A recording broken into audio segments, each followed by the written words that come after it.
What's going on, guys? Welcome back into another Fantasy Pros live stream. I'm Mike Tagliere here with you guys for another Sunday. We are in week 9 now.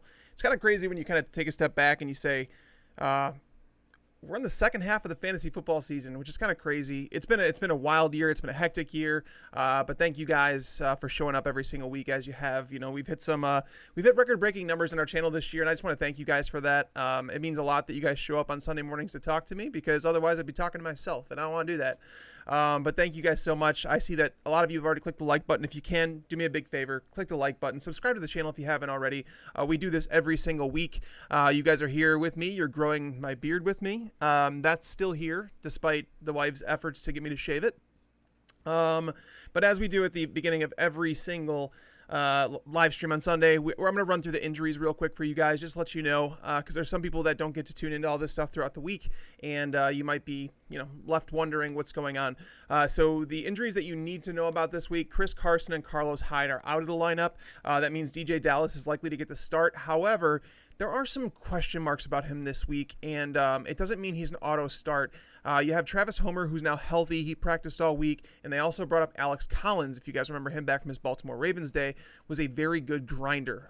He was a guy that got in trouble with the law, was out of the league for a little while, came back, and now he has an opportunity with the Seahawks, which is a really good team to obviously get to play for, because Pete Carroll's going to put the best guy on the field. So there are some question marks about DJ Dallas. If you're looking for like a last-ditch replacement, I guess Alex Collins might be a guy. We really don't know what to expect this week. Kenny Golladay is out. He's probably going to be out a couple weeks. Kenyon Drake is out. Chase Edmonds is the 3-down workhorse this week. I have him as a top 8 running back. You're definitely starting him if you have him on your roster. Myles Gaskin went to IR, if you guys missed that. And then it was like, okay, Matt Breida is going to get the start. No, he's not. Matt Breida has been ruled out for this week. He's not going to play either. So it looks like it's going to be Jordan Howard getting the majority of the 2-down work, and then you're going to have someone like Patrick Laird mixed in on 3rd down. Now, they did trade for DeAndre Washington, but he cannot play this week due to COVID restrictions and all that. So there's some question marks there. It's a pretty rough go for the Miami Dolphins backfield this week, but Jordan Howard can be like an RB3 flex play if you really need him to. He's a touchdown dependent guy, kind of like a Frank Gore with a better chance to score. That's kind of how I view him. Mark Ingram, not going to play this week. J.K. Dobbins and Gus Edwards against the Colts. It's a tough matchup, but again, you're in the heart of bye weeks. There's some injuries at running back that you're going to be forced to play. J.K. Dobbins is like a low-end RB2. Gus Edwards can be like an RB3 that presents a high floor. He's a better version of Jordan Howard this week. Let's see. Devonta Freeman, not going to play. That means Wayne Gallman going to have the 3-down role against Washington. Not a great matchup, but still, you're getting 15-plus touches. You're not complaining about that as your RB3. T.Y. Hilton, not going to play this week. Sammy Watkins, not going to play this week. These are guys that are like borderline on your roster, so you're going to, it is what it is. You're just happy you don't have to play T.Y. Hilton. Gardner Minshew, not going to play. Jake Luton is going to start for the Jaguars this week, which brings about a whole bunch of questions that we really just don't know. Golden Tate is not going to be playing for the Giants this week. They said it's a performance problem with him. Basically, they don't like the way that Golden Tate's played this year, and they don't really like his attitude, so they decided to just leave him home this week, so he's not going to play. Highly questionable. These are the ones that we really don't know about. Ezekiel Elliott, there are conflicting reports. Yesterday, it was like, not likely to play. They called up someone from the practice squad, grabbed Tony Pollard, and then today we hear Ian Rappaport says that they're expecting him to play, but there's still a chance he doesn't. And then it's like other outlets are starting to report that he's not going to play. We really don't know what's going on with Ezekiel Elliott. What we do know is that he didn't really practice this week, and they have their bye in week 10. It's a similar situation with Jamison Crowder. Jamison Crowder practiced on a limited basis. They're saying that they think he's going to play, but at the same time, with a bye in week 10 for a team that's going nowhere, it really doesn't make a whole lot of sense for him to play. So, I mean, if you want to play Ezekiel Elliott, fine, you better have a replacement there because he plays the afternoon games. We're probably not going to get a decision before then. And then Jamison Crowder, he doesn't play until tomorrow night. So you need a replacement for these guys. Jacoby Myers is someone you could probably grab off waivers right now. If he's still there, you could probably grab Braxton Berrios because he would replace Jamison Crowder in the lineup. So Calvin Ridley, not expected to play. I don't think he's going to play at all. Chris Godwin is expected to play. He's still questionable. What they said is he's expected to play. Same thing with Michael Thomas. Now, can that change? Yeah, I guess it can. These are guys coming off, multi-week injuries, but we're expecting them to play, so we have to assume that they're going to. That's going to wrap up the injuries. God, there are so many injuries right now that it's difficult for me to just fly through them, but I obviously want to touch on them for you guys. So What we're going to do now, guys, is get into the heart and soul of this show. We're going to start talking about the start-sit questions that you guys have, whether it be DFS, season long, doesn't matter. Whatever you guys have, it's Dynasty. Whatever questions you guys have, I want to answer. So I'm basically going to attempt not to stop talking for the next, 53 minutes or so.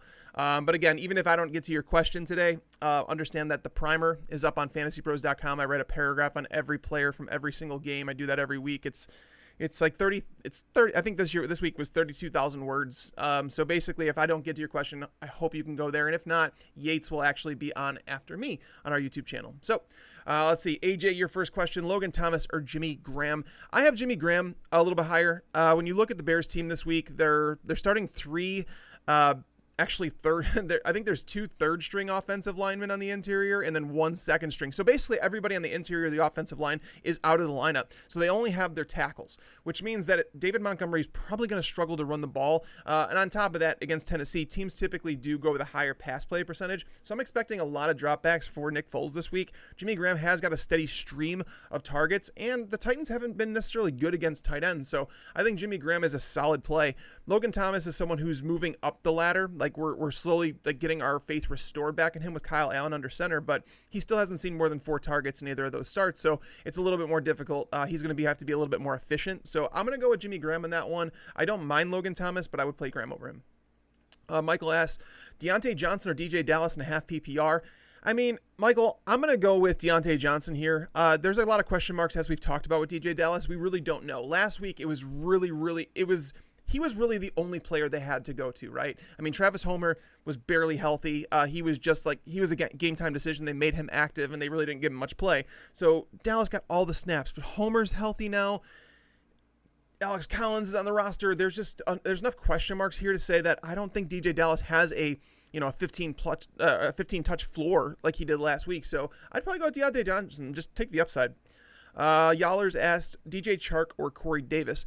I'm going to go with DJ Chark here. So I was worried about Chark's matchup a little bit because Bradley Roby has done a good job for the Houston Texans in terms of covering number 1 wide receivers. He's not a shutdown cornerback, but he is out for this week.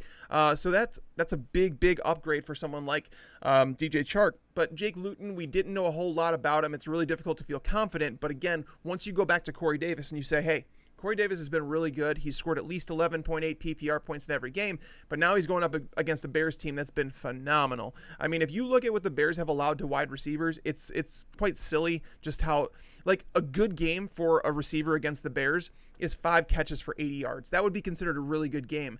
There have only been 6 wide receivers all year against the Bears who have finished as a top 40 wide receiver in PPR formats. That's crazy. So I'm not a huge fan of Corey Davis this week. He also lines up on Kyle Fuller's side of the field the majority of the time, which is the Bears' best cornerback. He's also one of the best tacklers.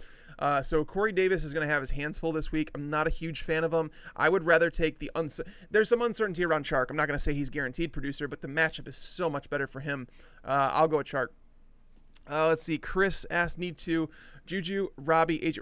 All right, so guys, I'm going to answer this one, Chris, for you, but I want you guys to know if you put more than 3 players in your question, I can't get to it because I need to get to as many questions as I can, and if I'm going through your entire roster, I just can't do it. But I did read this one out, so I'm going to try and go through it. Juju, Robbie Anderson, AJ Brown, Antonio Brown. So Antonio Brown and Juju are going to be the guys on the bench for me. Robbie Anderson could be involved in a shootout. The matchup against Kansas City is not great. I think people continually think that Kansas City's not a good, that they're a bad pass defense and that people are going to be involved in shootouts. Kansas City is one of the better teams in the league against wide receivers, and they have been each of the last 2 years. Not a great matchup, but Robbie Anderson's targets have been consistent enough for me to start him as a wide receiver too. AJ Brown, you really don't want to bench that guy. I mean, he's going to be going up against Jalen Johnson, the Bears' rookie cornerback, the majority of the time. Jalen Johnson has been good for a rookie, but at the same time, AJ Brown's a guy who can basically break one tackle and take it to the house. I'm going to play those guys. Juju, the matchup against Dallas is a good one. However, Dallas, if I had to pick one area of the field where they're actually better than the rest, it's in the slot.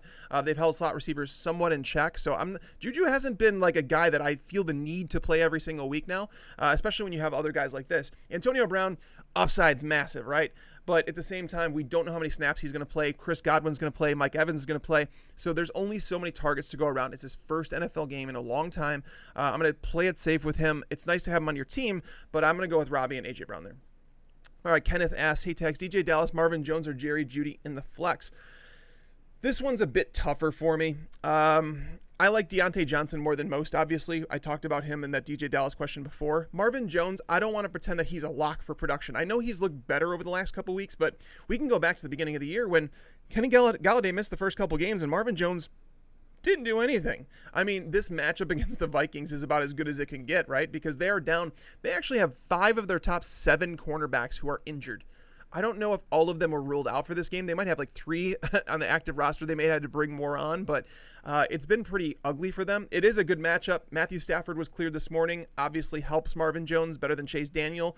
I like Jerry Jeudy, but I'm going to play Marvin Jones over him. So it comes down to DJ Dallas or Marvin Jones. I'm probably going to play Marvin Jones in this one, to be honest with you, just because, again, I have my concerns about DJ Dallas. I probably need to move him down in my rankings as I talk about him because you have to factor in the floor and the ceiling. What's the ceiling for DJ Dallas here? I don't know if it's more than 12 touches. I mean, he has a chance to score in a high-scoring offense. The Bills are a better... they have been, under Sean McDermott, they've been a better pass defense than run defense. But DJ Dallas, I mean, he averaged, 2.4 yards per carry last week. So it's not like he was dominating. And that's the reason that I worry a little bit about his role this week. So I'd probably go with Marvin Jones in that one in a full PPR format too, because it just helps the wide receivers just a little bit. But it is a good question. All right, let's see. There's way too many players in that one, King Karma. Tyler asked, Gallman, Pollard, or Wilkins in a half PPR. I'm going to go with Wayne Gallman. He's the one that I don't have to worry about. Now, what time is that Giants game at? That's the question I probably should know.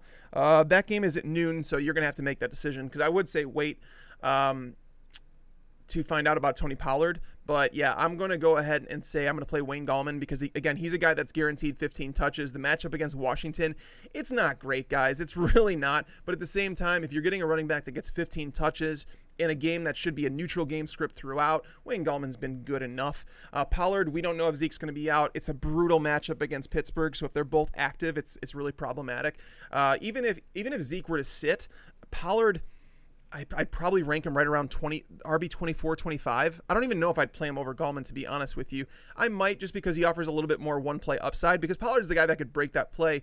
But that offense has been so just dead ever since Dak Prescott left. And Wilkins is more of a guy that I like him as a bench stash. It's not a great matchup against Baltimore. Eduardo asks, Tim Patrick or Russell Gage? Oh, that's a really good question. So this one is... I'm going to touch on this one because Tim Patrick's someone I like against Atlanta. Atlanta, you could beat them in so many different ways, right? There's a lot of different cornerbacks there that they have that have allowed so much production. I like Patrick, but he is coming off a soft tissue injury. That's a little concerning. We really don't know. He could re-aggravate that. There's a little bit of risk involved. Meanwhile, Russell Gage, we found out, AJ Boye is not going to play. Well, Mike, AJ Boye plays on the perimeter. Why do we care about that? Because it shifts everything on this defense. So Bryce Callahan, when AJ Boye is in the lineup, Bryce Callahan plays the slot. He's a great slot receiver. When Boye is out, like he was for a couple weeks earlier this season, Bryce Callahan moves to the perimeter, and they bring in rookie Essang Bussey into the slot. He has been terrible. He can't stop slot wide receivers. So with no Calvin Ridley, there should be a higher target floor for Russell Gage. The matchup improved once AJ Boye went out. So I would actually play Gage here. I think the floor is higher for him. Patrick might have a higher ceiling, sure, but I think Gage's floor is high enough for me to start him over Patrick. Eli, there's way too many players in here. I'm sorry. Again, guys, try and narrow this down to two or three players that you're trying to decide between. Let's see. Morning tags. Good morning, Derek. Let's see. Half PPR 2 of 3. DJ Moore, Marvin Jones Jr., Corey Davis. So I'm going to play DJ Moore and Marvin Jones over Corey Davis. I'm not a huge fan of DJ Moore's matchup. He has been a guy that's been lacking elite targets. Believe it or not, DJ Moore is actually on pace to have a better season than last year, but it doesn't feel like that, right? It really doesn't, because the receptions have been down. It's been bigger plays that he's been relying on, and those are difficult to rely on against the Chiefs, because the Chiefs, again, they are a team that have been, if you were to break down and start 2019 to, through half of the season in 2020, this Chiefs team has allowed the fewest yards to wide receivers in the NFL. Like, that's a big sample size. We're talking a 24-game sample size ever since the Chiefs moved to that 4-3 defense. So I'm not a big fan of DJ Moore this week. However, I don't like Corey Davis at all. I'm a Corey Davis fan. I've been someone that said that he's a little bit overlooked. I think that there's a lot of contributing factors to why he struggled early in his career. One being he never got steady flow of targets, and then two, the chemistry between AJ Brown and Ryan Tannehill was great last year because those two played on the practice squad together because they were backups to start the year. And Corey Davis never really had that time with Tannehill. So they developed somewhat of chemistry this offseason. Corey Davis is looking a lot better this year. But again, the matchup against the Bears is a brutal one. That team has been so dang good against wide receivers. As I mentioned already, just 6 wide receivers to finish top 40 against the Bears. And they've played 8 games. They haven't had their bye week yet. So that's just kind of ridiculous. So, and Marvin Jones, I would play over Corey Davis as well. So DJ Moore and Marvin Jones. Sarius, AB, or Juju. I actually had this exact question in one of my leagues, and I have Juju Smith-Schuster ranked higher, but I also kind of want to play Antonio Brown because Juju Smith-Schuster just has not lived up to the hype, basically. That's what it comes down to. The one thing that we want to latch onto with Juju, though, is because he has been targeted the last couple games, like the receiver that we thought we were drafting in the 3rd or 4th round. He's seen 14 targets against the Titans, 8 targets against Baltimore, so that's obviously fantastic for Juju. Whereas Antonio Brown, he might be out there for 20 snaps this week. We really don't know. They might decide to mix him in with Scotty Miller just to kind of get him acclimated to the game again because he is learning a new offense. There's a lot of changing here. So I'm going to go with Juju there, but I understand the thought process because I kind of want to play Antonio Brown as well. Let's see. Terrell asks, Jonnu Smith or Logan Thomas. I have Jonnu Smith higher. Again, the Bears, they defend wide receivers extremely well, but tight ends haven't been as dominant against this year. And on top of that, Deion Bush, one of their starting safeties, is out for this game. They're also missing a couple interior defensive linemen. So the pass rush may not be as good. There's a lot of things that go into this game that I kind of like Jonnu Smith a little bit more than most. And I would play him over Logan Thomas. Both of them have lower floors because they've been seeing like 3-4 targets per game. But I think Jonnu Smith is the one I would play. Jeremy asked PPR pick 2, Claypool, Marvin Jones, Godwin. This is a really good question. It's really tough to know how I feel about Godwin this week. I'm looking at my rankings right now. I have him at 25. Which is actually ahead of Marvin Jones slightly. I don't know if I might change that because I don't know how to feel about Chris Godwin this week. Coming off a broken finger, if the ball hits him in the wrong, it hits him in the finger in like basically sharp shooting pain, that can happen and pull him out of the game. So there's a lot of risk involved with starting someone like him. The matchup against the Saints has been really, really good for Chris Godwin over the course of his short career. Whereas Mike Evans has really struggled against that team. Marshawn Lattimore has had Mike Evans' number, and that's who's going to be shadowing him. And then you're going to see Janoris Jenkins covering Scotty Miller or Antonio Brown, depending on how they split those snaps. And then you have in the slot, Godwin's matchup is pretty good. But again, there is some risk involved with starting him. So understand, I might go Marvin Jones over him, to be honest with you. Claypool is definitely going to be played.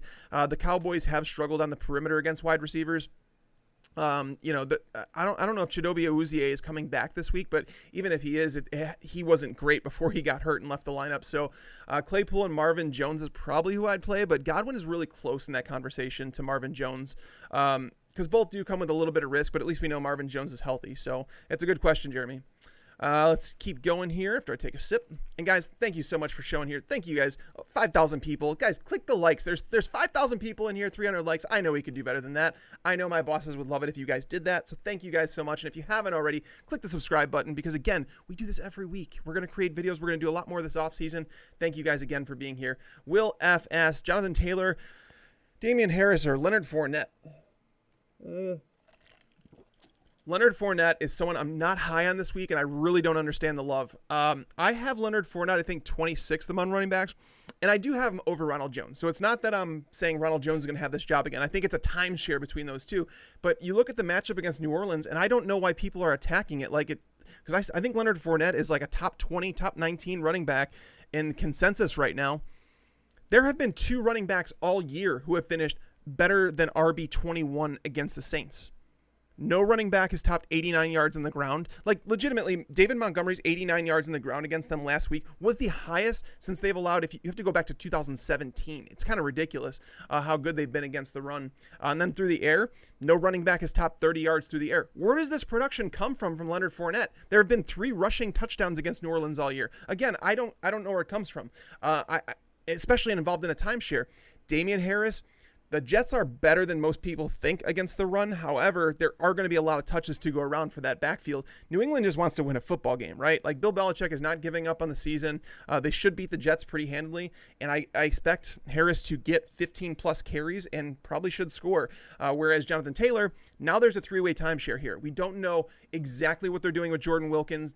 Has he earned a bigger role than Jonathan Taylor? I would argue that they probably should play it that way, but they probably won't because, again, when you spend a second-round pick on Jonathan Taylor, you're not going to just give up on him, halfway through his first season. You can't do that. But at the same time, you can limit his touches and say, hey, we have to go with the guy who's being a bit more efficient. And that's Jordan Wilkins right now. He's breaking more tackles, ridiculously a lot more. Like in terms of breaking tackles, Jonathan Taylor is one of the worst in the league right now. And his vision hasn't been there either. So I would go with Harris here, Damian Harris. I understand he doesn't catch passes, and that's definitely a detriment to him in PPR formats, which brings Fournette a little closer. I just don't see the ceiling with Leonard Fournette this week. I don't. If he doesn't get into the end zone, I think that you're going to be really upset with Leonard Fournette. Chris asks, Zeke or J.K. Dobbins? I'm going to go Dobbins now because even if Zeke plays, it's a matchup against Pittsburgh that's been one of the best run defenses in football for the last couple of years. They've been phenomenal. I mean, they just allowed last year, they didn't allow a top 12 running back. They did. Miles Sanders broke that long run against them back in week 5, where he got into RB1 territory. He's the only running back over the last 2 years who's gotten into top 12 territory. And then you factor in the lack of scoring opportunities in this Cowboys offense. It's just not a matchup for Zeke that you feel necessary to play him. And now you add in the hamstring injury and the questionable, the game time decision and all this other stuff. And it's like, head explodes, right? At least we know J.K. Dobbins is going to be on the field. At least we know he's going to be involved in probably somewhat of a 50-50 timeshare with Gus Edwards because Mark Ingram's not playing. The matchup against the Colts is a lot tougher than people realize it is because under Matt Eberflus, we're now 3+ years into his tenure there, and one running back that entire time has topped 100 yards rushing. It's a brutal matchup for running backs, but again, Dobbins does have that one play upside. He's got fresh legs. I would play him over Zeke. Adam asked J.K. Dobbins or Justin Jefferson. That one's it's kind of a toss-up. I do prefer the guaranteed touches with Dobbins, I think, over Jefferson because Jefferson has been a little bit boomer bust. It's been like over 100 yards or under 40 yards. I think that's what it is on every single week. So he's been a little boomer bust. The matchup against Detroit is not bad. Their cornerbacks in the perimeter, Okudah and Oruwariye, they played solid. Like it's a better matchup in the slot, and Justin Jefferson hasn't been playing in the slot so much ever since they promoted him into the second wide receiver spot, which is really weird. I really do hate the way that the Vikings have used Adam Thielen. I don't like the way that they're using Justin Jefferson. They need to move these wide receivers around anymore, and this stopped last year. It's not a new thing. So once Kubiak came in there, they're just not playing those guys in the slot as much, and that's the matchup where you really want to get them into against Detroit. So I'll go Dobbins just because I prefer the guaranteed touches. Jefferson has a higher ceiling, though. That I do know because I don't think Dobbins' ceilings is massive against Indianapolis. All right, let's see. Ronnie asked, full PPR, Sterling Shepard or Zach Moss? I don't like Zach Moss this week, guys. And again, Seattle, that's a team that's been really, really good against running backs this year. I've tried to fade running backs against Seattle this year, and it's really worked out for the most part, especially ones that are in timeshares. I mean, you look at the running backs. So there's been 5 running backs who have finished as top 16 backs against them. Every single one of those running backs has caught at least 3 passes for 24 yards. 4 of them scored. So, I mean, it's a matchup where Zach Moss is someone that I ranked higher than Devin Singletary last week, and I felt good about it because I felt like the trends were going that way, where I wanted to like Zach Moss more. And I think he's probably the better running back than Devin Singletary, especially, once you get down to that goal line. But this matchup against Seattle, if the game script goes negative, you're basically left looking for a touchdown with Moss, and I don't think that's a great feeling to have. You look at the running back touches against Seattle. I wrote a lot about this in the primer, and I'm sorry I don't have the percentages right in front of me that I could just run off to you because it would probably sound boring. But if you read on it, basically teams have thrown the ball a lot more against Seattle than run the ball because they just haven't had much success. You're adding more talent. Jamal Adams is coming back. He's going to help that run defense. They obviously traded for Carlos Dunlap. The pass rush is going to get a little bit better. But again, teams have not run the ball a whole lot against Seattle. And, let's be honest, Buffalo hasn't run the ball a whole lot themselves. So if we're looking at a team that's going to have 22 running back touches or carries, whatever, we'll call it carries, but that's really high against Seattle. we're looking at what, 12, 13 carries against a team that hasn't allowed a whole lot of production. He's not involved in a whole lot in the passing game either. So I'm a little bit worried about Zach Moss. Sterling Shepard, matchup's not great, but the target floor is there. He has seen at least 6 targets. I think I wrote about this in the primer too. I think it's now 18 or 19 games in a row. If you remove the one game from the Bears where he had to leave early, at least 6 targets in every game. It's kind of ridiculous. So Shepard is probably the higher floor play. I'd probably go there. Let's see. 3 asked, good morning tags. Love the content. I love that you love the content and that you support it. Marvin Hall or Mooney? I'd play Mooney here. Mooney has kind of walked into that role that they had Taylor Gabriel playing over the last couple of years with the Bears. And there was big games in there for Taylor Gabriel. So Darnell Mooney, Gabriel averaged 5.5 targets per game over those last 2 years. That's good. Those are good numbers for a receiver that you're trying to plug in during a bye week. Mooney has averaged 6.2 over, I think, ever since week 2, once he got into the starting lineup. So he's actually a guy that I would look to play here. Again, I do expect the Bears to throw the ball a whole lot against Tennessee. So there should be at least 5-6 targets for Mooney here. He's got 1 play upside. Marvin Hall, I can't even say for certain that he would get 4 targets. I expect Marvin Jones, Danny Amendola. I don't know if Quintez Cephas is going to be active today. I would expect him to be. He could steal some of those targets. So yeah, I'd probably play Mooney there. Tyler, if Zeke is out, Pollard, Ridley, or AB and PPR. Ridley's not going to play. I'm pretty confident that Calvin Ridley's not going to play. They have their bye week next week. He didn't practice all week. This is kind of like similar thing that they did with Julio the other week. I don't think Ridley's playing. So it'd be Pollard or AB and PPR if Zeke is out. If Zeke is out, I'll go Pollard over AB because there's enough. I mean, the matchup is not great against Pittsburgh, but you're getting guaranteed touches. You're getting 15 touches out of Tony Pollard, and that's something you can't really pass up, especially against Antonio Brown, who hasn't played a game in a long time. They said that he's going to be on some sort of snap count. We don't know how much, and I think it's going to go. I think it's going to depend on game flow. If they need him out there, I don't think he's coming off the field, but there's some risk involved for sure. Let's see. Tommy asked, need a flex starter between Montgomery, Godwin, and Marvin Jones and half PPR.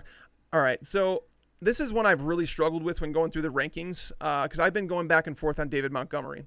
I don't like David Montgomery in terms of like the production you're going to get on the ground from him, but he has seen a lot of targets in the passing game ever since Tariq Cohen went down. So I would expect him to have at least 5 targets in this game, and that's enough to boost him into that high-end RB2 territory because, again, that guaranteed volume is hard to pass up. A guy that gets all the goal line touches because they're not giving him to anybody else.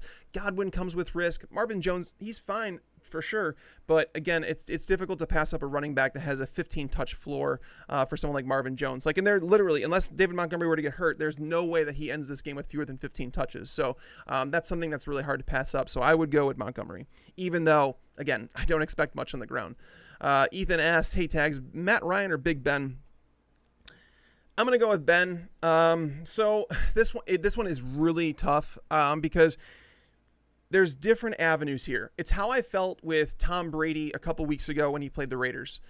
We talked about him on the Start Sit podcast, and then we got down to it, and I said, I think there's a chance that Brady throws for 275 yards, but just maybe like 1 touchdown because you should be able to run the ball all over them. And then they get to that game, and it's like they choose not to run the ball in the red zone. They choose to throw it, and then you're left there like seeing over 300 yards. I think he threw 5 touchdowns in that game. I can't remember exactly what it was, but it was a massive performance, right? The Steelers can do that this week. I mean, their team implied total is up near 30 points now against Dallas. That you worry about the lack of competition on the other side, and teams have run the ball a lot against Dallas. But again, Roethlisberger, I mean, the matchup is so juicy, right? And you look at all the receiving options, and if you look at it, I think that he has 3 wide receivers ranked inside the top 25 in consensus ADP or ECR, and then he's got Eric Ebron, who I think is a top 12 tight end in ECR. So it's like, okay. I mean, James Conner should smash, but I have Roethlisberger a little bit higher just because I think there's a safe floor with him. The ceiling is massive if they choose to throw in the red zone because they can do it that way. Matt Ryan, we don't know if Calvin Ridley is going to have the same effect that Julio Jones did on Matt Ryan. So Matt Ryan was someone, when Julio Jones was out of the lineup, he really struggled. You saw everybody's numbers just kind of decline. Like the ceiling of the entire offense went down. Matt Ryan just didn't know where he was. Julio Jones has been a staple for him, so that could be different than Calvin Ridley not being in the lineup, but there is risk with that. Denver is a team that you can throw the ball against. I think Julio matches up well. I think Julio is going to smash this week. I legitimately think this is a week where Julio Jones is going to catch 10-plus passes, and I know that's crazy to predict, but that's how I feel. So But again, Matt Ryan, there could be some hiccups there. I'm going to go with Big Ben, but it's close. It's a good question. Eric asks, hey, Tags, full PPR, DJ Dallas or Damian Harris? I mean, I'm probably going to go with Damian Harris. I feel better about his role. We've talked about DJ Dallas a little bit. So Andrew asks, half PPR, DJ Dallas or Hollywood Brown? I mean, Hollywood is not a smash for anything. I mean, Indianapolis has really struggled with wide receivers over the last, 3 games now?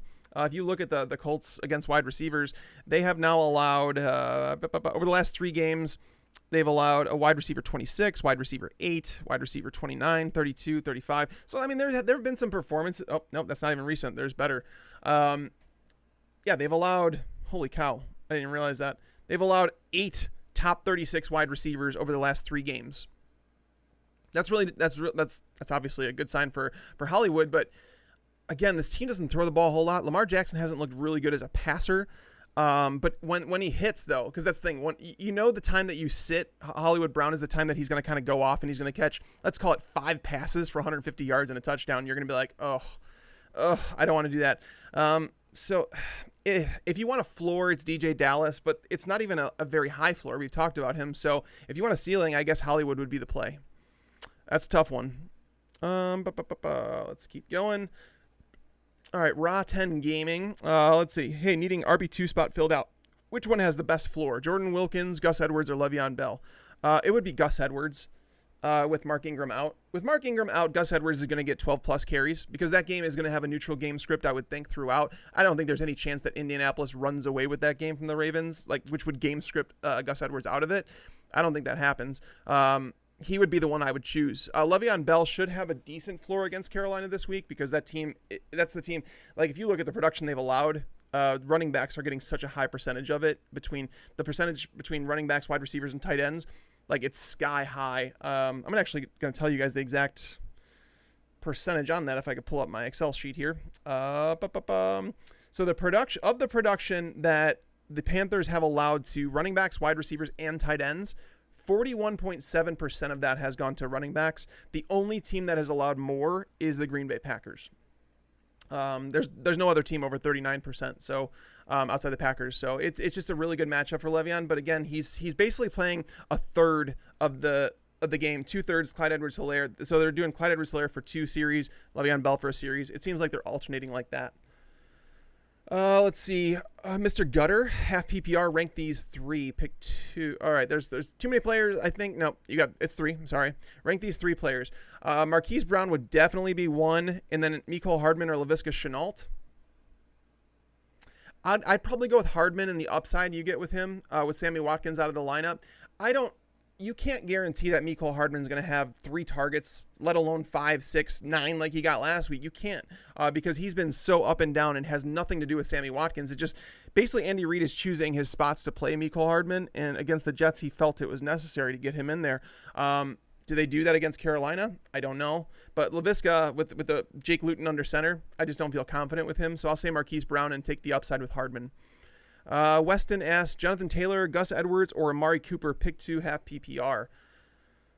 Ooh, this one's tough. I mean, I've been moving Jonathan Taylor down, but I don't know if I can move him because that matchup is tough. I'm looking at my rankings because I feel really torn on this one. I have Jonathan Taylor higher than Gus Edwards. It's in a half PPR format. So I guess I'd play Jonathan Taylor over him, and then Amari Cooper. Oh, that one's super tough. I mean, Amari is someone that I'm having so much difficulty on this week. Maybe some people in the chat can chime in their thoughts on this one, just because, I mean, there's some times where as an analyst, I stare at this stuff all day, and I don't know. I don't know what to do. I'm so torn on the fact that the quarterback play has been atrocious. Is Cooper Rush going to be the quarterback? It seems like it. I don't know how to feel about him. I really don't. It's not a bad matchup against Pittsburgh. People have looked at that and said that, you see Pittsburgh and you think it's a terrible matchup. It's been a decent wide receiver matchup. This is tough. I'd probably go Jonathan Taylor and Amari Cooper, but I don't feel confident in it. Miles asked, half PPR, Randall Cobb or Christian Kirk? That one's a good question. Christian Kirk has been really good as of late, but I have him labeled as a sit in this matchup. I have him down wide receiver 40, I believe, in my rankings, but I have Cobb at 45 because, again, I just worry about the volume that Houston's going to have through the passing game this week because, you have all three pass catchers still there. Will Fuller wasn't traded. Brandon Cooks has come on. They're getting Jordan Akins back this week. David Montgomery should have a big week. There's like a whole lot of production to go around, right? And like you have to worry about that with Cobb. His matchup is better than Kirk's, though, because Kirk's going to match up with Xavier Howard for the majority of the game. I think Cobb might actually have a higher floor, whereas Kirk might have the higher ceiling. I have Kirk ranked higher, which it doesn't feel great, but that's where I'm at. I'm lower on Kirk than the consensus. Andres as Zeke or Gus Edwards, also have Pollard, but this is a mess. If Zeke plays, I'll play him over Gus Edwards, but if Zeke sits, I will play Tony Pollard. So I think I'm going to play the Cowboys running back there because, again, the matchup that you have for Gus Edwards against the Colts, a team that has allowed one 100-yard rusher in their last 39 games. That's crazy. So basically the ceiling is just not very high for Gus Edwards. I'd be rooting for Zeke to be held out and for them to play Pollard. That's what I would be rooting for if I were you. But yeah, it's a mess for sure. Pablo asked CeeDee Lamb or Phillip Lindsay PPR. I'll go with CeeDee Lamb here. So Phillip Lindsay stubbed a couple toes last week and was limited in practice they're expecting him to play.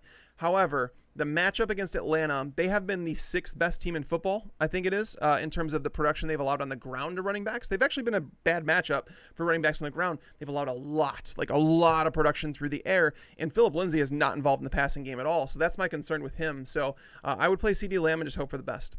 And it also helps that Pittsburgh is down their starting slot cornerback, Mike Hilton. Let's see. Jacob asked, Bucks, Titans, or Giants defense? Houston. I'd play Houston. Yeah, against the Jake Luton, I'd go with them. They've been bringing pressure recently, and I would expect there to be at least 3 sacks, chance at a turnover. All right. Let's see. Great one. Antonio Gibson or Claypool in a standard format? I'll go with Antonio Gibson just because you're getting the guaranteed touches. I know that he split snaps with J.D. McKissick, but coming out of the bye, there's a chance that they move more towards Antonio Gibson because he's looked really good. And then Chase Claypool, I like Claypool this week. I think his matchup's fantastic. I think there's a chance that he makes me look stupid recommending Antonio Gibson, but it all comes down to the Steelers, and I talked about this on our podcast, if you guys missed that, that the Steelers have so many options to go to this week. There's so many plus matchups for them that someone is going to disappoint, right? Like, even though I like Deontay Johnson this week, it doesn't mean he can't disappoint just because there's only so many people that can produce in this matchup because, again, they're not going to produce 3 top 20 wide receivers, a top 12 tight end, and a top 5 running back. That's just not going to happen. Someone is going to disappoint here. So Claypool just comes with a little bit more risk than someone like Antonio Gibson, and that's why I'd play Gibson. Let's see. Valon asks, full PPR flex, Le'Veon Bell, Phillip Lindsay. I'd go with Le'Veon Bell. He's involved in the passing game. His role should continue to grow in that offense, I would think. It's the matchup against Carolina. There should be, I'm going to guess 28 plus touches between the running backs to go around there. So I'll go Le'Veon Bell. Chancellor asked, hey, Mike, Juju or Judy in a full PPR format? I have Juju slightly higher than Judy. Judy's target share just hasn't been consistent. The quarterback play hasn't necessarily been consistent. I like the matchup against Atlanta. I really do. But you have to factor in quarterback play when you do this. You have to factor in, consistent targets. And then Juju has been seeing a steady flow of targets throughout the season. And again, the last couple weeks have been, very good for him. I don't feel great about Juju's matchup this week. I think it's fine. I think people are a little bit too high on him. But Judy, the matchup is so good, but there's question marks about how to feel about those Denver wide receivers. So the reason I say that is because last week there was a change in this offensive philosophy. So granted, Tim Patrick was out, so Jerry Jeudy went from playing in the slot 90% of the time to playing on the perimeter 90% of the time. So he barely went into the slot last week. Now this is good considering that they're trusting him with a different role. So they could move him in and out and kind of match him up how they want to. There's a lot of different matchups you can play against Atlanta, but if he moves back into the slot with Tim Patrick coming into the lineup, do they put Hamler on the outside? Because Hamler played the slot last week. So do they shift things up? Because Isaiah Oliver in the slot for the Falcons has been terrible. He was terrible on the perimeter. They moved him into the slot hoping it would fix his problems. It has not. So I like Judy, but the question, there's just some question marks I have about the Broncos offense and how things will happen. So I have Juju slightly higher. Let's see. Full PPR, Mike Williams or Brandon Cooks or Will Fuller. All right. I don't think that you could bench Will Fuller. Wait, is there a pick 2 there? If I scroll down, I'm going to miss it. I think it might say pick 2. Will Fuller is definitely one of them. And I think I have Mike Williams higher than Brandon Cooks. Mike Williams could be involved more of the game plan with Keenan Allen missing some practice time with that illness. I know he's been cleared to play. I think I would go Will Fuller, Mike Williams, but it's really, really close. And it was pick 2, so I'm happy to see that. Let's see. Ultra Funky, Damian Harris or Sterling Shepard, full PPR flex. In a full PPR, oh, that's tough because Damian Harris isn't going to catch any passes. Like, that's just how it is in the Patriots offense. So you need him to score to outproduce Sterling Shepard. Do I think there's a good chance of that? Probably. But in a full PPR, I might go with Sterling Shepard. All right, Ridley's out. That's been confirmed? Yep, officially inactive. We knew that, though. Thanks for the heads up, K. Scott. Let's see. Full PPR start 2. Jonathan Taylor, Zach Moss, or Tony Pollard if Zeke is out. Tony Pollard would be started if Zeke was out for me for sure. And then Jonathan Taylor or Zach Moss. I have Jonathan Taylor slightly higher. Don't feel great. Let's see. KCS, half PPR, Mike Evans or bold with Antonio Brown. I still have Evans higher. I mean, I understand the reason they want to bench Mike Evans. I do. I really do, because he has struggled against Marshawn Lattimore, and that's who he's going to see this week.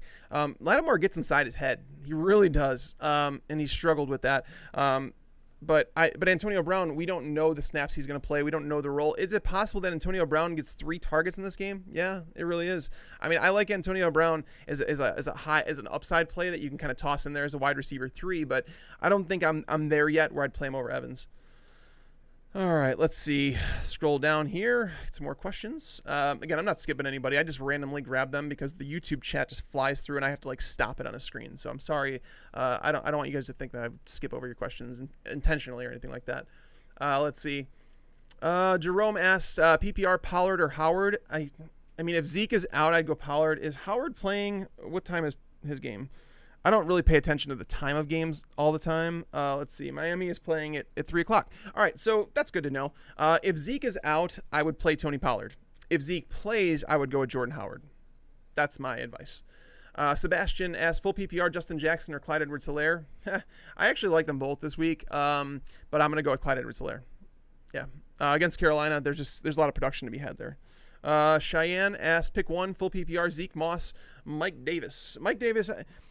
I've heard reports on that. I mean, if you were to rewind, just rewind for legitimately go back to the start of the year and imagine someone telling you that you don't want to play Christian McCaffrey in DFS because of Mike Davis. You'd feel pretty bad about that, right? I understand Mike Davis did a good job filling in, but if you understand, look at his last 3 weeks of games. He was not very good. Mike Davis is going to spell Christian McCaffrey, and if they want production, Christian McCaffrey is going to be the guy. I don't like Mike Davis this week. If Zeke plays, I will go with Zeke over Moss. But obviously are we going to find that out? I don't know. I wish I had more answers on Zeke because there's conflicting reports on that. Because again, there's been some people who have said that yesterday it was ruled that he was doubtful to play. And then they called up someone from the practice squad. Then this morning, Ian Rappaport comes out and said that Ezekiel Elliott is now expected to play. Not a guarantee, but they're expecting him to give it a shot. What does that mean? I mean, it's a terrible matchup against Pittsburgh, too. So, I mean, I don't know. They have their bye next week. I wouldn't be shocked if he's inactive. I really wouldn't. So, that one's tough. That one's really tough. And Seattle plays at noon, so I might go with Moss, honestly. I might go with Moss just to play it safe. You just don't know what to expect out of Zeke. Steven asked, half PPR, Patrick or Crowder? I'll play Tim Patrick because Crowder, we don't know if he's going to play. Unless you have a backup plan for him, you can get a Braxton Berrios or even Jacoby Myers. Those are guys that if you had those guys, I might want to wait it out with Crowder, but Patrick is a guy that I'd probably take the chance on. John asked, take the risk with Pollard or play Lindsey half PPR flex. Yeah, I'm not feeling Lindsey this week. I don't like him very much. That one's tough because I have Lindsey at RB 30. So I don't feel great about his matchup this week. Do I wait it out with Pollard? It's not a great match. Oh, man, this is tough. I don't know. I wish I had the answer. Sometimes I get to these points where I wish I had the answer, but I don't feel confident in saying I'd play Pollard over Lindsey. So I'll say Lindsey right now. But if Zeke were out, I'd say Pollard for sure. Let's see. Hey, tag, sit one in full PPR. Dobbins, Taylor, Dallas. I guess I'll sit DJ Dallas because I don't know his role this week. We just don't know with Travis Homer healthy and Alex Collins being added to the lineup. Let's see. Chris asks, thanks, tags. Thank you. Pick one standard, Hollywood Brown, Chris Godwin, or Marvin Jones. I had a similar question to that one earlier, I think. I'd probably go Marvin Jones here, just the safest of the bunch. Hollywood has the most upside. Chris Godwin has the biggest risk. And then Marvin Jones is like, you never know what you're getting with that guy. J.K. Dobbins or Thielen, flex, non-PPR. I'll play Thielen there. Michael Hoffman, hey, tags. Hey, thanks for doing this every week. Thank you for being here every week. Pollard or Zach Moss. I have Moss higher right now, but again, we're not going to know on Zeke until everything kind of shakes itself out. So if I knew Zeke were out, I would say Pollard, but as of right now, it's Moss. Let's see. Daryl asked Teddy B or Breeze in a standard format. I'd probably play Breeze in what could be a shootout against Tampa Bay. They're not going to be able to move the ball on the ground very much. Like, they're going to move through. Michael Thomas is back. Alvin Kamara is going to move the ball through the air a little bit. Emmanuel Sanders is back with the team. So Breeze has full strength. Teddy B, the matchup against Kansas City has not been favorable for wide receivers. So when you look at where the majority of his production comes from, Robbie Anderson, DJ Moore, it's like, you need to attack them with running backs and tight ends. And, they don't use their tight end in that offense. And Christian McCaffrey, that's fine, but I'll go with Breeze slightly. Scott asked Devontae Parker or Tim Patrick. I'll go Parker. The matchup has been upgraded for the Miami pass catchers this week because they have both Drake Kirkpatrick as out of the lineup, and I think Byron Murphy, their slot cornerback, went on the COVID list, if I'm not mistaken. I thought I saw that. So that matchup, it has improved. I mean, they're starting two backup cornerbacks. Two of the three cornerbacks are going to be backups, and I don't know if Patrick Peterson is going to shadow Devontae Parker. It's possible, but I'll go with Parker here. Devontae Parker, Jerry Jeudy, or DJ Chark?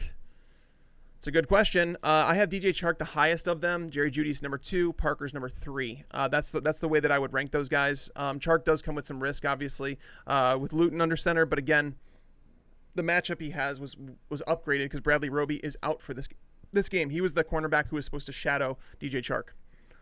Let's see. Working my way down here. Where did I leave off? I lose my spot all the time. Let's see. Need a good flex, 12-team PPR. Oh, it disappeared. I'm sorry. Daniel asked, pick one Raider wide receiver, Hardman or Mooney. Raider wide receiver, I don't know. So are you saying any of them? Like Henry Ruggs, like Nelson Aguilar? You get to pick one. Hardman or Mooney. I'm going to look at that real quick because Mooney is very tempting here. He's the one who's guaranteed the most targets for sure. I have Mooney there. I have him over Hardman just because Mooney has the one play upside too, right? Like, he's a guy that could break a big play. Unfortunately, Nick Foles can't complete a pass longer than 5 yards. Whereas Mecole Hardman has the upside, and we saw that last week. But, I mean, I'd go Darnell Mooney. I just think the Bears are going to throw the ball 40-plus times this week, and the matchup for him is actually pretty good against that Titans secondary. Brian's dream, pick one, Jordan Howard versus Patrick Laird. I mean, Howard's the guy who's going to get the goal line carries. I would imagine he's going to have more carries in general. I mean, everything that the Dolphins have done has said we don't want to play Patrick Laird if we don't have to. So I'll go Jordan Howard. Chase asked Jefferson or Deontay Johnson PPR. Good question. I like Deontay Johnson quite a bit, but I go with Jefferson. He's the number 2 there. There's only 2 options who are getting targeted in that passing game: Adam Thielen, Justin Jefferson, whereas Deontay Johnson is competing with quite a few guys. So I'll say Jefferson just because he's a little bit safer. Johnny asked John Brown, Le'Veon Bell, Lindsey at flex and PPR. That's a player that this is the first question I've got on John Brown, and I've been talking about it all week on the podcast. I talked about it in the primer. I'm playing John Brown where I have him.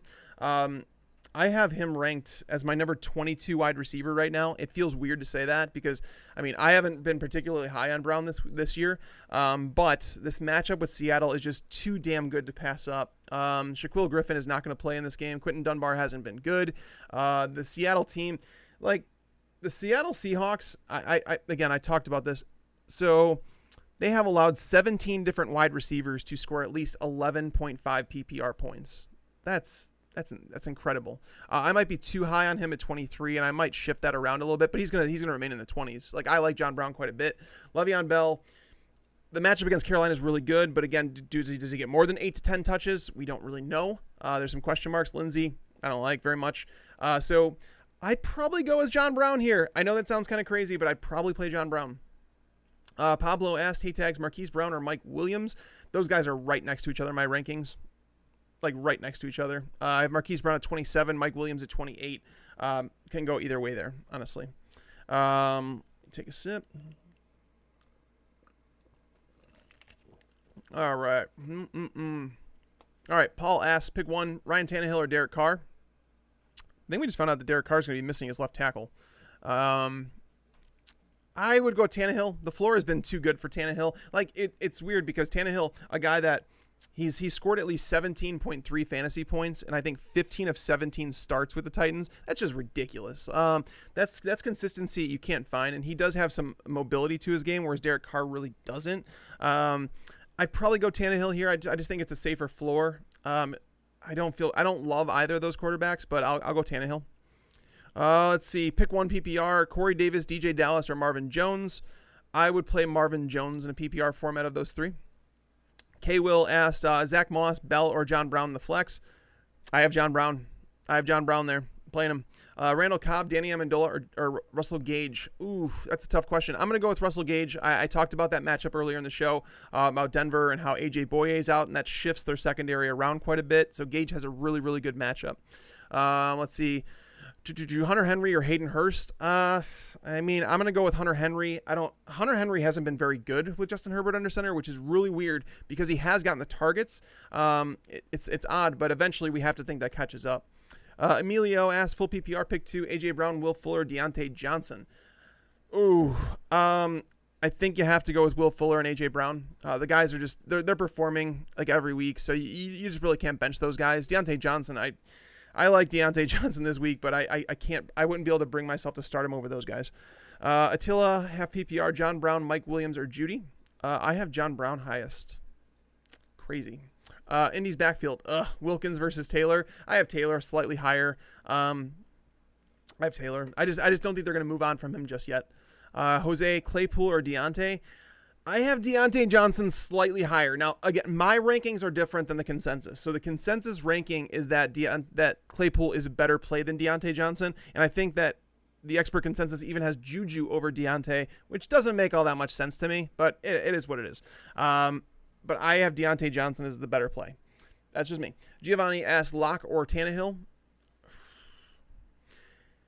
Tannehill has the higher floor for sure, but if you want to sacrifice some of that floor to get some ceiling, I think Locke. It just depends on what you're looking for. PPR flex, Amari Cooper, Leonard Fournette, or Melvin Gordon. I have Melvin Gordon as the play there. He's involved in the passing game. Atlanta has been burned through the air against running backs. It's just a matchup that you really want to target. Let's see. I'm going to keep going. Try to answer as many questions as I can here. Billy Boyd asked Noah Fant or Mike Williams, half PPR. Ooh, I'm going to go with Noah Fant. Mike Williams has been a little bit too up and down in his production. The targets have been consistent for Noah Fant. This matchup against Atlanta is fantastic. Tight ends, I mentioned this in the podcast the other day, is that tight ends, I think they're averaging 40% more PPR points per game against the Falcons than they do on average. So it just goes to show players have stepped up their performances against Atlanta. So Noah Fant would be my pick there, I think. Joshua asked, hey, tags, PPR pick 1, Godwin, AB, Crowder, Claypool. It would be Claypool of those. That's where I have to go. There's just too much uncertainty with the other players. Alexander asked, AJ Brown or David Montgomery in a PPR format.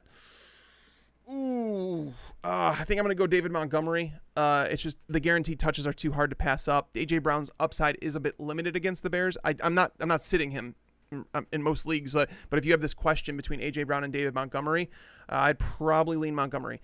Pick 1 PPR, John Brown, J.K. Dobbins, or Henry Ruggs. This one comes down to John Brown or J.K. Dobbins. I'm okay with either of them. I think Brown offers the higher ceiling this week, whereas Dobbins offers the safer floor. Pimp Master P, help tags. If he plays, do I play Crowder, Melvin Gordon, or DJ Moore, full PPR? It'd be either. So I'm not playing Crowder. I don't want to trust him. It's Joe Flacco is going to be starting anyway. Melvin Gordon or DJ Moore. I don't like DJ Moore's matchup very well. I might go Melvin Gordon there just to get the floor. I understand the want to play DJ Moore, but the matchup against the Chiefs just hasn't been a very good one for wide receivers. So I might go Melvin Gordon.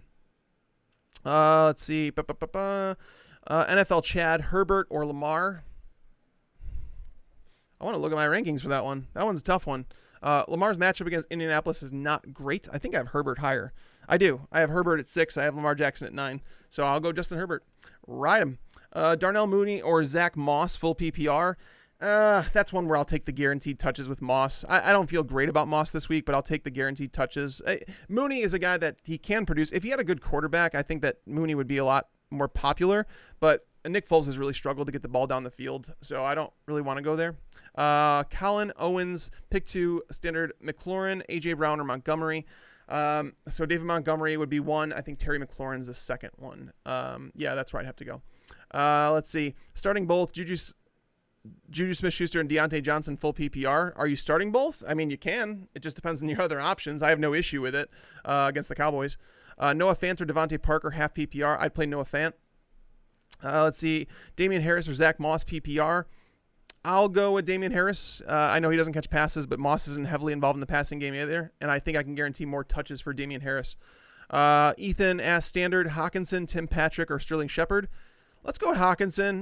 With Galladay out of the lineup when he got knocked out, we saw the role for Hawkinson increase significantly, and the matchup he has against Minnesota this week is actually a pretty good one. It has been for tight ends this year, so I'll go Hawkinson.